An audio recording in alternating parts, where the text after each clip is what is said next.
Hello and welcome to Seven Bridges Radio, home to probably the UK's #1 lacrosse show, Unnecessary Guffness, presented to you by Tom, yes he is Polly Tully Dies, Higgs, half man half zebra, and myself, Dara.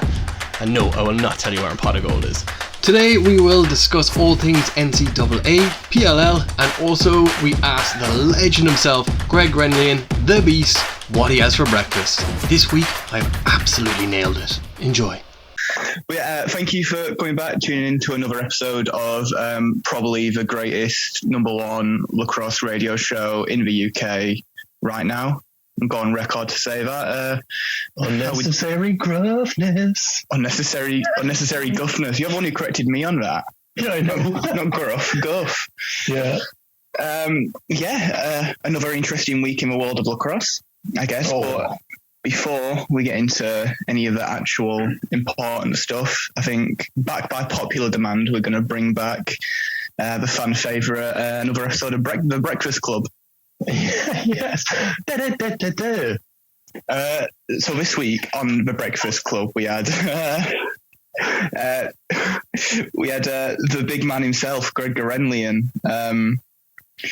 God knows what that man eats. I think a couple of the responses we've had a bit of steak and raw eggs. I feel like every time it's one of the big boys, we're going to get a lot of raw eggs, 100%. I'm with that. And then another one, Ben Lockwood coming in with concrete.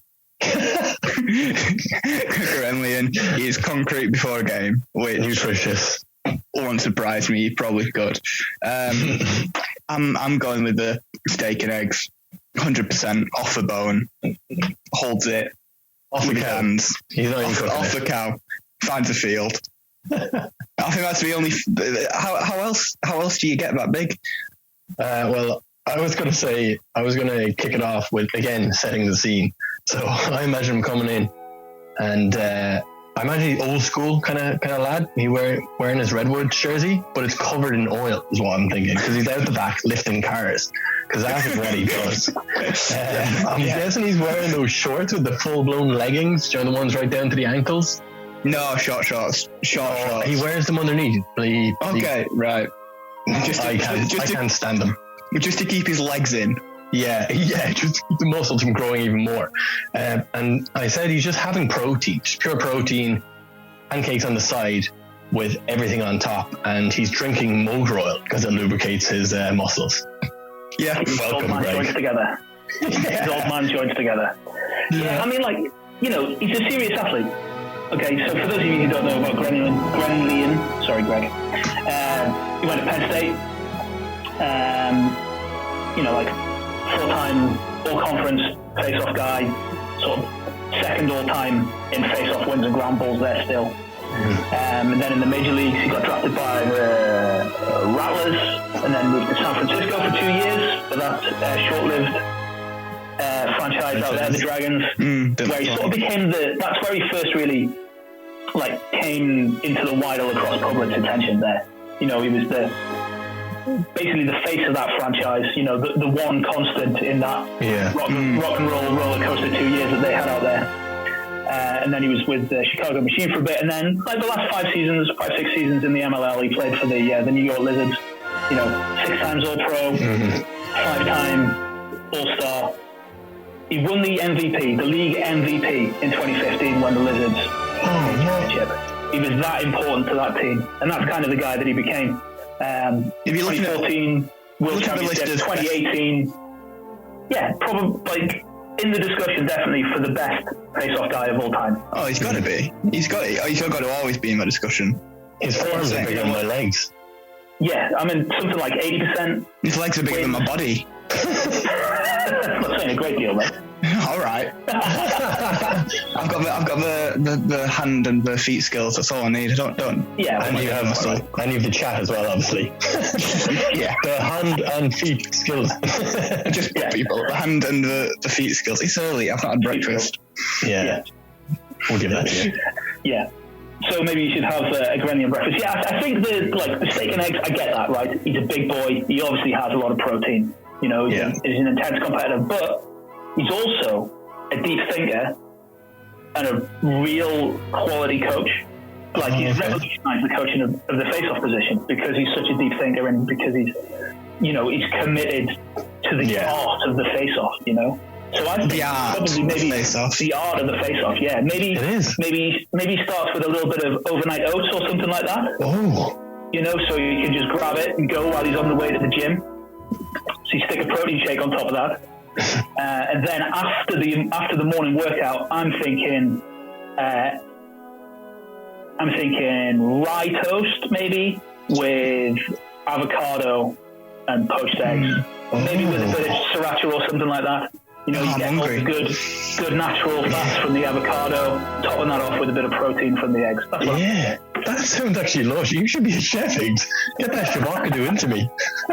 Well, I can say thankfully this week that we don't have to speculate any longer because we have heard from the man himself. What? I have a message here from Mr. Greg Gurenlian. No. Amazing. Thank you for getting back to us and sharing our post on your Instagram story. Hoping that brings in a few followers from the legend side of the pond. And a shout out to him on the PLL Pioneers as well group. He's great on that. Good man. Big man. Everyone loves Greg. So yeah, being the investigative journalist I am, dropped him a message, and he's come back to us saying for his breakfast he has a shake, a caffeine drink called Spark. We're not sponsored by, but if it's good enough for Greg, I'd, probably worth a shot. Sponsor us, please.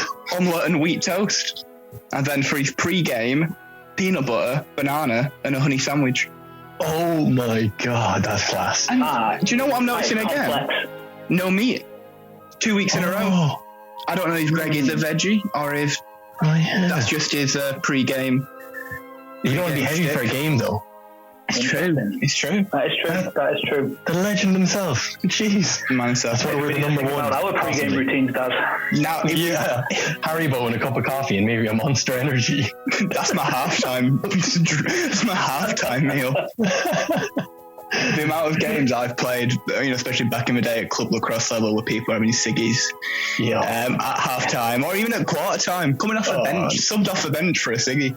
And I wouldn't like that. If you get hit in the stomach as a midi and you're puffing on a cigarette, you're done. You're out for the game. Yeah, but they're the real athletes. The people who don't need the omelettes and the fancy caffeine drinks and the wheat toast. The people who can rock up Monster Energy, a couple of ciggies, and also not playing 12-minute quarters, playing 20-minute quarters. They're the real athletes. I'm not going to lie to you. Quarters, ankle deep mud. Ankle deep Friday night. That's who we should be celebrating on this show. I'm not going to lie to you. In university, I used to mix Monster Energy with water half and half energy and half get a bit of fluids back into it. Just drink a Lucozade. Yeah, they already made that. Just drink a Lucozade. You want energy and hydration. Oh, terrible idea. Give me for nutrition tips, as well as hand and feet skill tips. Possibly the best nutritional lacrosse advice as well. Oh yeah, absolutely. Right. Well, that segment was initially supposed to be at the end of this show, but when Greg got back to us, we said we got to put it first. So I've got no idea how we're supposed to segue into what our first section was actually supposed to be. He's in the PLL in the PLL Pioneers. Well, no, we will come back to Chris Hogan because we'll be talking a little bit today about the entry draft. But TD Erlen, the first one. Yeah. We talked a little bit over the past few weeks about some interesting trades going through. Obviously, Paul Rabel to the Atlas, from the Atlas back to the Cannons and whatnot. But we've got a little trade in the NCAA today in the college game. Yeah, shall I start this one? Because I've got an opinion. Oh, amazing. Or not. So, for those of you who aren't familiar with TD Erlen, he's the standout face-off guy in NCAA lacrosse, or has been. He started his career at Albany and then transferred to Yale last year and was due to finish at Yale, graduate from Yale this year. But it's transferred to Denver from now on to play, because Denver work in quarters rather than semesters, so he can go there, get credits without having to go there for a full semester. And with the Ivy League as a whole not playing, Yale aren't playing, so he's gone there to tune up. Now, the question I have is why? Yeah. Why is he Right, gone, they or don't why have- Denver? They're not really doing that well. Both, right? I understand why he's gone. Okay, he wants to go and he wants to get tuned up. He wants to get picked That up in the makes sense, PLL yeah. this summer because he's going to be first round pick. Yeah. I would think where in a league where possession is king. To have a guy like him who's going to go in there and be around 2/3 probably against the top guys in the world, even in his first season, and is only going to get better. Mm. Yeah. But why Denver? Why does it work for Denver? I don't know. They've already got one of the top performing guys this year. Their face-off team is solid. It's good. It's up there with the best. They're not the team that needs him. Yeah, but maybe it's face-off coach. Like they had Trevor Baptiste come out and look what he's doing in the PLL. Plus they have a legendary coach at Denver. That's all I could think. Yeah, for sure. Just for his own personal development. But why did Denver? I don't know. Yeah, you made a good point, Kate, about the quarters and getting credits. That's massive in America about redshirting and quarters. And yeah, sure. But I think there seems to be an arrangement where Yale are going to honour his Denver credits, and he's going to get a Yale degree at the end of it rather than a Denver degree. Which is probably worth, or probably for me to say, 3 times as much. Yeah. But Denver, they're still top of the Big East. Okay, they're ahead of Georgetown. They're winning all the games they should win. Mm-hmm. They're around about number 10 in the poll. I haven't checked, to be honest, but they've been around that sort of number the last few weeks. But have they taken him to stop him going to somewhere like Georgetown, where he would make a massive difference and potentially negatively affect them? Or do they think that the 1-2 punch of him and Stathakis is really going to take them deep into the tournament? So if you think if they're at 10 now, they'll get a reasonably good draw. You'd expect them to make it into the second round, with the Big East automatic qualifier. You'd expect them to get into the second and maybe sort of third round quarterfinals. But does the addition of Ireland make them into a Final Four team? I think so. I think winning faceoffs wins you possession, and he's incredible and adaptable. I think it could. Yeah, I don't think we should underestimate what you were saying either about how they got him to stop him from going somewhere like Georgetown. I know we were kind of joking last week about when we were talking about Sowers and who's going to pick him up. It's got to be first round pick, but who actually needs him? Because there's already so many amazingly strong attack groups in the PLL, and we were saying, well, you've got to take him. Just because if you take him, that means no one else has got him, and you don't want to be playing against him. You don't want one of your opponents to have him. If Denver heard that Ireland, not sure how it was pronounced, is on the move, looking to move from Yale, wants to get some game time, wants to play this year, then I thought, well, if we can get him because of the pull we have, because of our status and who we've got coaching, he might want to come here. At least that means that he's not anywhere else, and that in itself could help them, in their season, not just in making them better, but in nipping it in the bud, the potential that some of the competitors that they're coming up against would have this guy on their team who, like we said, the degree to how much Denver actually needs him is debatable, but he does make any team he's on better. Yeah. So for sure. I don't think that should be underestimated, the idea of just, we got to get him because we don't want to be against him. We've got a good face-off unit, but not if we go up against him on another team. Yeah, and what it gives you is 2 genuine Division 1 first team face-off guys. Oh yeah, which means that you get no drop off in quality. You want to run them. You want to run them one after the other. You want to run them a quarter at a time. You want to run them 3 and then 3 or whatever. You get that consistency of product, even if and providing the opposition with different looks, different skill sets to combat, without any drop off in the output in the end. So it could turn out to be the difference for them between a second round and a Final Four spot. And to be honest, I'm pretty excited to find out because I love Denver. I love the way they play. I love the way that Bill Tierney coaches that team and how they all carry themselves like men. Whereas you see in a lot of college, even the freshmen and the sophomore guys, you see them grow throughout the year, and they appear to take real personal responsibility for how they play. Whereas you tend sometimes in college teams not into the sort of the junior and the final year, you don't really see them sort of mature in that way in such a short space of time. So it'll be really interesting to see. Yeah, I think it would be interesting to see a bit down the line as well, where he does go, how he fares at Denver, and how that kind of affects where he ends up, come April 6th in the college draft. But obviously that's a little bit down the way. We'll talk a bit more about that when it comes to it. Obviously the big names, Michael Sowers, we've already talked about. Very exciting draft. Well, what would we call it? It could be a very exciting college draft this year. Very strong teams in the PLL next year, I think. And obviously with the entry draft coming up next Thursday. Yep. 25th. Yeah. What day is it today?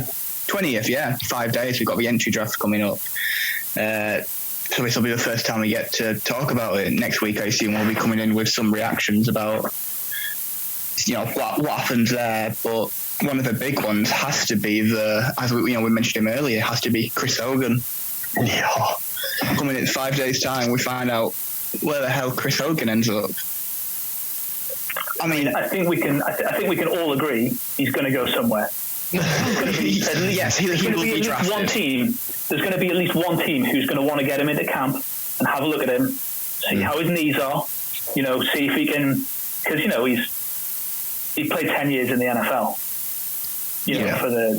For the Patriots, for the Bills, and bouncing around other places before that. And he wasn't like an all-American lacrosse player in college. He was a good player. He was first team all conference at Penn State. But what he is a genuine professional level athlete. Yeah. He was captain though. So he's going to bring a lot more dimension to the team he goes to. And obviously being a Water Dogs, I think he could go to the Water Dogs, to be honest with you, because they're run by obviously Barstool Sports. They like the Patriots. They'll want him. I think they could do it, and I'm just for the name. Happy. Yeah, exactly for the name. But it'll be good, but I don't think it'll be lacrosse that much of a dent or that much of an advantage. But obviously, it'd be pretty cool to have him going up against Miles Jones, bulldog. Yeah. Well, one of the things that I think it was someone in the Newcastle Knights chat said when we were talking about this when it first got announced, a couple of months ago now or whatever, was the best thing that could possibly happen for the sport of lacrosse is Chris Hogan comes in, he comes on like halfway through the first quarter and he just gets absolutely wiped out and he stumbles off the pitch and never plays again. It's just because then you couldn't have the American football fans, It's a soft sport. Talking down about lacrosse anymore. Oh, it's a soft sport. No, your man just got absolutely. I don't know whether or not that's going to happen. He's a professional athlete. He's not that old yet. He's not by no way the oldest player in the league, but he hasn't played lacrosse in a while. He's never played lacrosse professionally. He's jumping back in right at the deep end. And it's faster, dude. This smaller pitch and faster. He's fast. Yeah, it's not the lacrosse he remembers. I mean, I know he said he's been keeping up with lacrosse. He's been, it's not like he's not held a stick in 10 years. He has been keeping up with it. But it's a different sport than the sport he played. And, he was, good at what he did when he played lacrosse. He was a good lacrosse player. My only worry is that he thinks, I used to be a good lacrosse player. Then I was a good American football player. Why wouldn't I still be a good lacrosse player? If anything, I've got better as an athlete. A bit of training camp, you'll think he'll be back on it. But players like your Miles Jones, like you say, will probably, they'll be looking. I would be. If I was as big as Miles Jones and was an American football player walking onto a professional lacrosse team, I'll think, welcome to the PLL. Welcome to professional lacrosse. This is what it's about. You'll have a go at him. You're gonna have a go. It's like when you're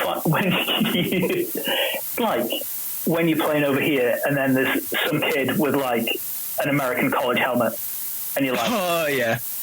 Has this guy been to college, or has he just traded his helmet with somebody, or has he bought it on eBay or whatever? Yeah. So or anyone with a GoPro on the helmet. A little shot to the ribs. Or even just a clip, yeah. Let's have a little look at him and see what he can do. Yeah. Can he defend? You put Like, for example, when like we, the Newcastle Knights, we'd play somebody and like this guy was like, Phil, you want to take this guy just for the first couple, you know, give him a bit of love, see how he feels about it. Yeah. Feeling. Have a go to his elbows and his hips. See if he's interested today. Yeah.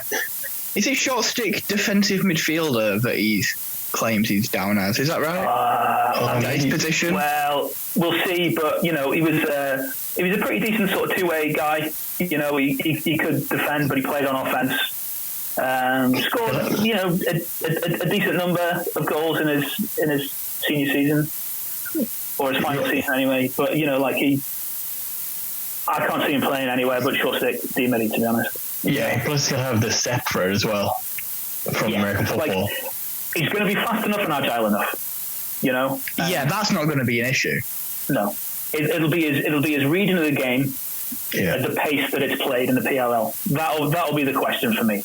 Yeah, you know, and can he have his head on a swivel? Can he like play body defense? Can he go with the cutters? Can he pick up the slides? All that sort of stuff. You know that he's going to have to be in. And on the plus side, wherever he ends up, you know, he's going to be in front of a good goalie, and they're all great communicators. So it'll be easier for him in that respect than it would be, you know, in a different scenario. But we'll see. You know, I mean, is the situation you just described before there, Tom, of him coming in and getting lit up the first time he steps on the field, is that the best case scenario for the league, or is that the worst case scenario? No, best, because then we can all point and laugh at American football. We can make a good meme. It would certainly make a good meme, yeah. But you know, could the best case be, you know, that he makes a roster, but you know, does okay, but isn't like an all-pro? Would that maybe be the thing? You know, like, I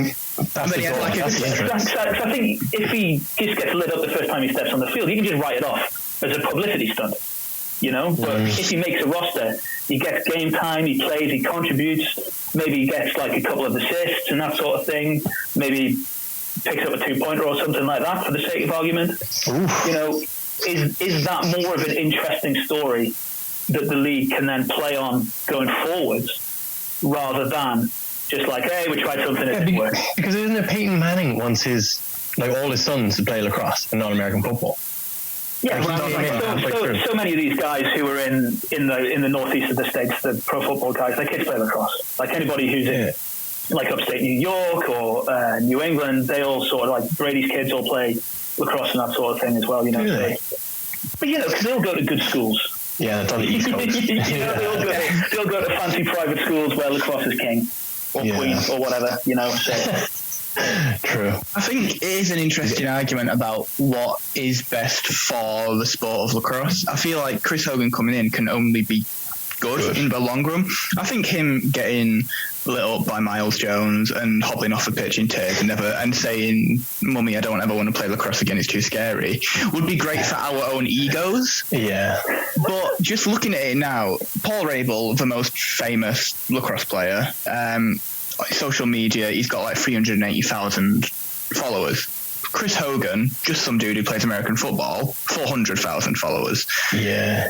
Chris Hogan is more popular than the most popular lacrosse player. If he can come in and, like you say, make a roster, make, you know, a successful, you know, couple of years, you know, end of his career out of playing lacrosse, it could be a, you know, a really good way of opening the sport up to, you know, this new audience. You know, American football fans will enjoy lacrosse. They just don't watch it because it's not on anywhere and they don't know about it, and who does? You know, we had this conversation in week 1, how the hell do you get into lacrosse? So I feel like, you know, jokes aside, in the long run, if he can come in, if he can have a good season, if he can make a name for himself, then I feel like that will be, you know, positive for the sport of lacrosse. And I think it's pretty exciting, kind of looking where this will lead. What happens next now is this kind of does help, because lacrosse has been, you know, obviously with the PLL was a big step up, and it is, I think, again, on the verge of maybe another step up in popularity. I think this could be going some way to doing it, which is exciting. It's fascinating to see, American footballers coming into lacrosse. That is just fascinating. And then maybe, who knows, could we get Brady as a keeper? Yeah. That's where he's going to see his career out. Just tell them what to do. The QB. Is the water dogs just going to become a load of washed up American football players? That's what the water dogs are going to be in 5 years' time. Yeah. Yeah, I can really see Brady signing up to go stand in a 6 foot square and have, 100-mile-an-hour shots. 100-mile-an-hour shots wanged at his face. Yeah, it sounds like a great idea. Yeah, I'd watch it. Oh, don't get me wrong. Sign me up. Tweet him. I think we're starting to run out of time here. So we've got either give us your picks for the other players in the entry draft or NCAA games of the week. Which one's more interesting? Which will be more interesting this week?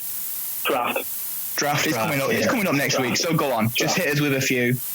Right. Who are you excited to see? Cool. Yeah. Let's say we all agree that Lyle Thompson is going number 1. Definitely. Right? I wish I could disagree with you just to make it interesting, but no, I can't. Yeah. He's going first. Also an ambassador for Ireland. For the 2022 World Championships. Under 19 World Championships, yeah. So who's going number 2?